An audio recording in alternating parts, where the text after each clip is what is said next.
Hello everyone, it's Rita. Welcome to my channel. Thank you so much for watching. Today I wanted to do a very popular video that's going around, which is the I tried to follow so-and-so's makeup tutorial.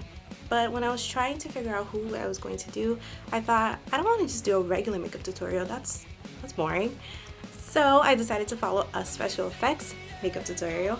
And who better to follow than Mykie from Glam Gore. If you don't know who Mykie is from Glam Gore, I'm gonna link all her stuff down below in the description box.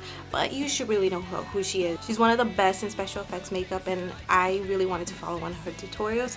And the one that I picked today was the Speak No Evil Zombie Mouth special effects. I wanted to pick one that was still pretty simple and that I had you know, the proper materials. I don't have a lot of special effects products, so I wanted to make sure that I had the correct things to do a complete look. And this one's a pretty simple one, I think. We'll find out at the end how good I do. So I'm gonna watch the video. I'll put it up somewhere here on screen. And yeah, let's get started. All right, let's see.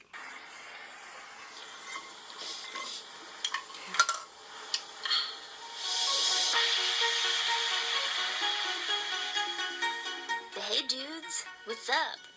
So we're gonna kind of wing this one again, and this is gonna be the creepy mouth cage thing over my mouth. Let's do it. You're gonna want a nice even base to start off with. So cover your lips in concealer or foundation so that it's the same color as your skin. Alright, so let's do that. I have lipstick on, so let me just remove it. I should probably get a mirror. How do I not have a mirror right now? Okay, so I got a mirror. I'm just gonna quickly put some concealer on my lip, like she said. Okay, perfect. Excuse me, bangs. You will need liquid latex and some cotton balls. Roll it out, tear off a small piece, then we'll be able to make a mustache. So pretty much what we're gonna do is we're gonna lay liquid latex down on our upper lip and then set the cotton on top of that. Okay. Cover that cotton in liquid latex until it's pretty fully saturated, and this is how you're going to be able to mold it. And then you just want to start pulling at the bottom so that you get that really gross, piecey kind of effect. Okay. Keep repeating this process until the top lip is covered.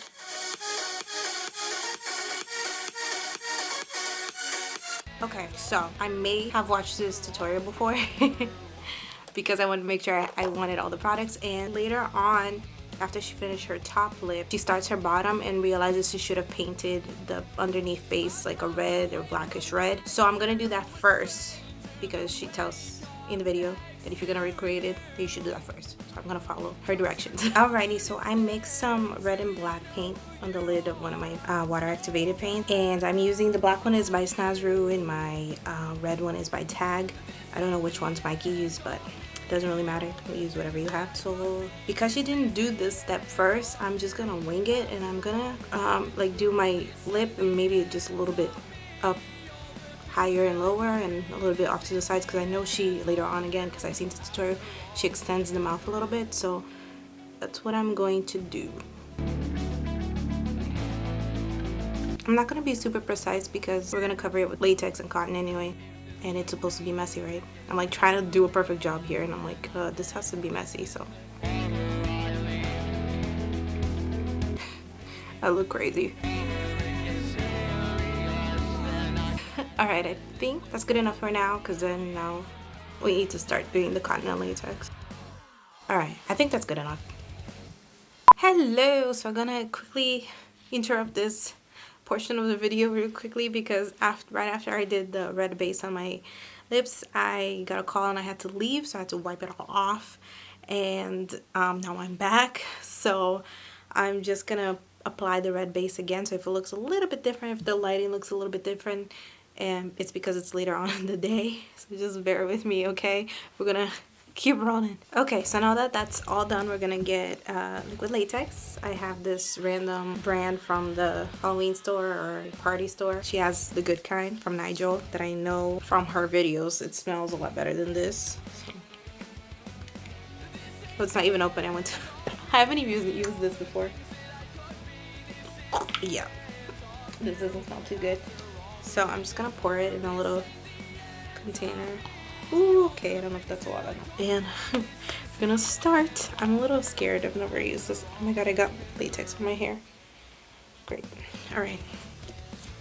Let's get started.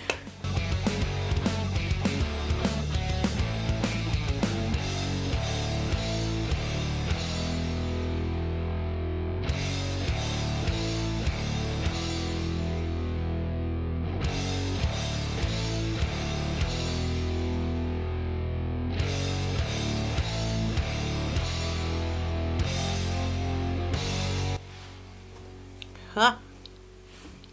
Do I look scary yet?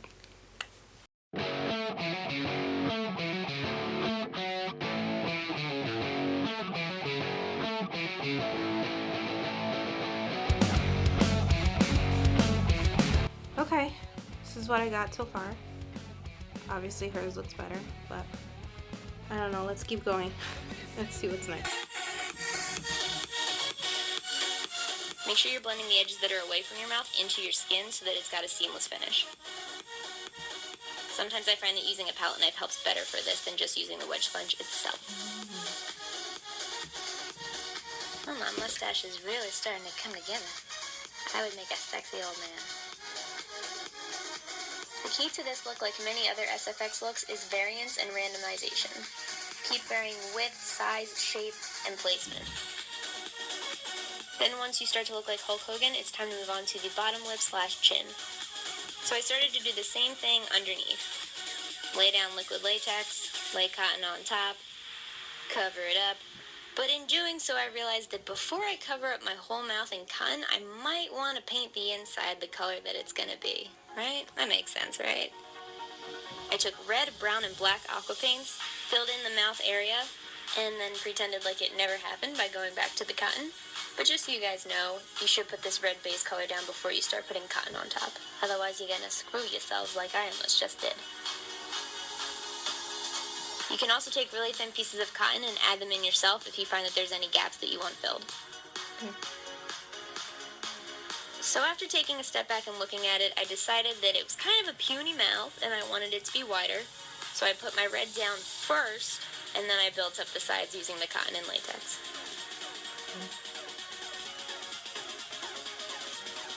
I also went in with my palette knife and poked around a little to open some of the holes.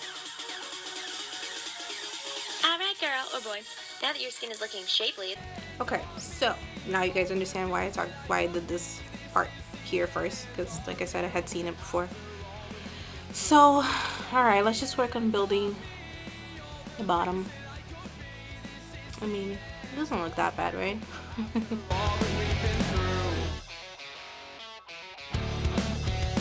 I'm having a really hard time getting the cotton to do what I wanted to do.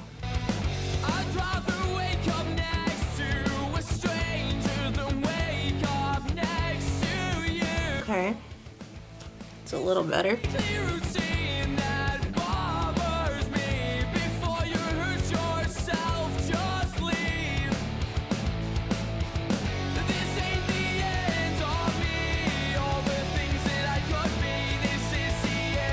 So I totally see what she means when she says, you know, she went back in with the palette knife to fix up a few things. I don't have a palette knife. I'm gonna use just little scissors. Be careful if you're gonna do this at home. Just cut some parts a little bit more, like right there. Yeah, that's better. I actually pull it off my skin a little bit before I do that because I don't want to hurt myself.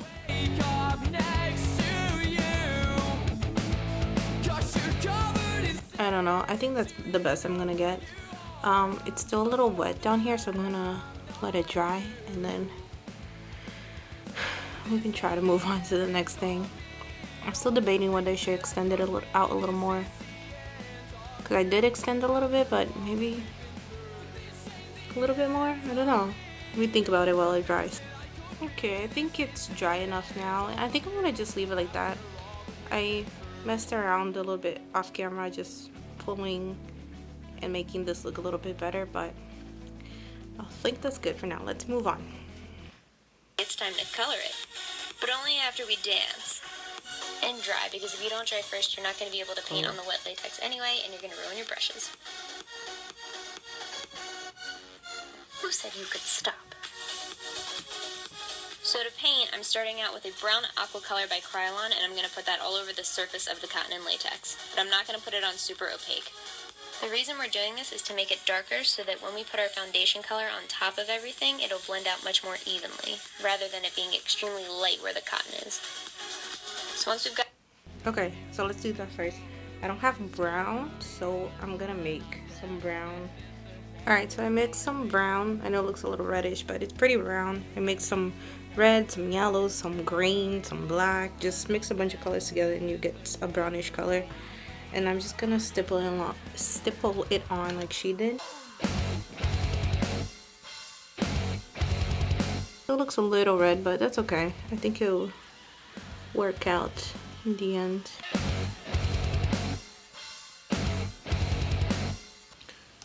Okay, now let me go get my foundation. Okay, so I'm actually gonna use Infallible Pro Matte in shade 101.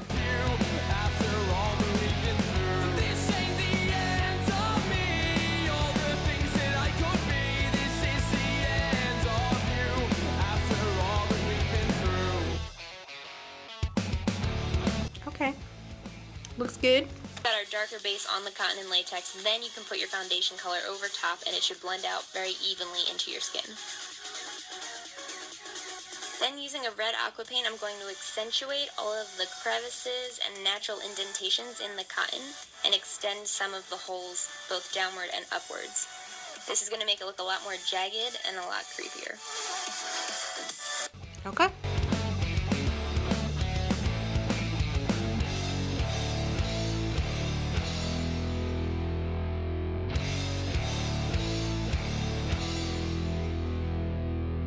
Okay, I don't want to overdo it, so I'm gonna stop there. Then I'm taking a cool toned brown eyeshadow and I'm going to dust that over the entire thing lightly with a fluffy brush.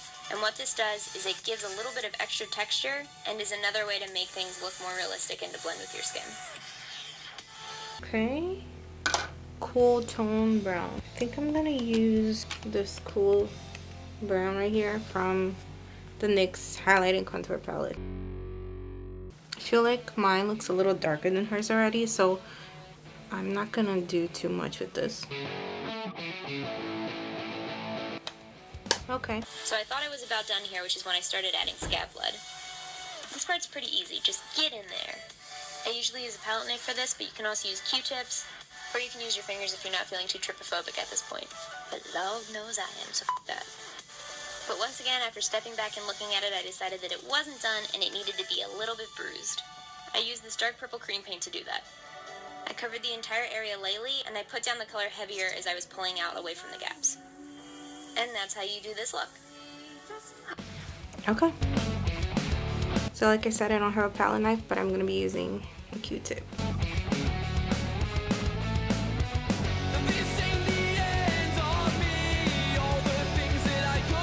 Oh, that looks so cool.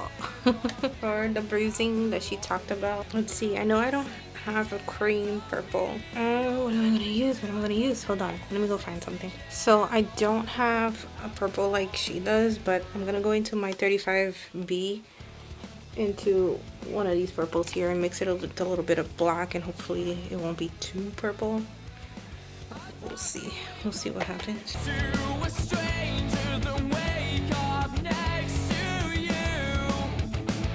That's pretty good.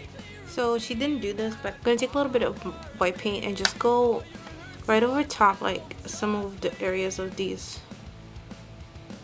right here, just to highlight them a little bit, because they're really thin and they're not popping through enough on my look. On hers, she did them a little thicker so you could see them, but on mine I'm having a hard time seeing them, and probably so are you guys.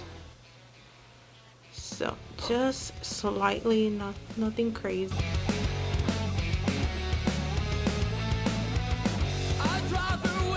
Anyway guys, that is it for this video. Really hope you enjoyed it.